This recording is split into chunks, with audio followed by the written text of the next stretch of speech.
So yun lang mga kaguhit, mga katrupa, meron palang papagawa sa atin ng portrait kagaya ng ginawa natin dati at nag-send siya ng reference niya at syempre sinend ko yung Gcash number ko at nagbayad siya. So bali mga katrupa, ito pala yung preparasyon natin na ginagawa before tayo gumagawa ng portrait. So ito po yung brand na ginagamit natin, meron tayong Staedtler, may HB. So sa HB meron ding makapal at matipis na mga lapis dito. Ito po yung laman niya at ito po yung gamit natin na brush, lapis at saka meron ding liha at saka ito yung lapis na ginagamit natin for lining. At syempre, bilang po yung ginagamit natin dito sa pagguguhit at meron din tayong mga eraser dito. Syempre sa paggawa natin ng portrait na ito, yung pangalawang tips na gagamitin natin, yung i-shade natin ang likuran ng reference na ito. So ito pala, inaahit na natin yung lapis para sa pagguhit natin.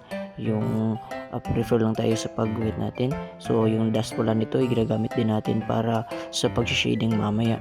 So kailangan sharp yung lapis na gagamitin natin para yung mga masilan na parte makaya natin guhitin. So bali sinishade pala natin yung likuran ng reference at gamit ko pala dito na pag-akma yung ballpen na walang laman para yung ink hindi maakma sa aking kamay at hindi marumihan yung ating gagawin. So matapos pala pag-akma natin doon at i-prepare na natin at simulan na natin ang pag-uhit. So start ko pala dito sa may matahan kasi ito yung mahirap na gagawin sa pag-uhit.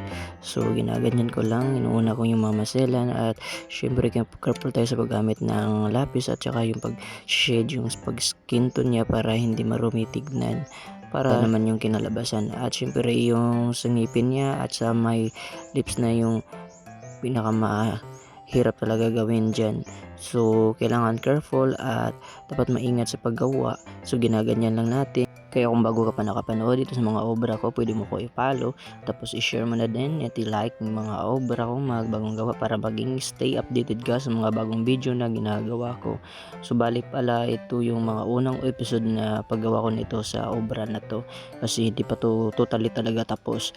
So ayun na nga, i-share ko lang sa inyo na tayo din ang God's masterpiece. So yung paggawa ng Lord sa atin is talagang perfecto kasi hulma tayo sa kaniyang figure or sa kaniyang image kasi nababasa din natin yan sa Genesis. At saka yung mga naging insecure dyan, basahin nyo yung Psalms 139 verse 14 that you are wonderfully and fearfully made by the Lord. So ayun na nga mga katrupa, mga kaguhit, open for commission pala ako.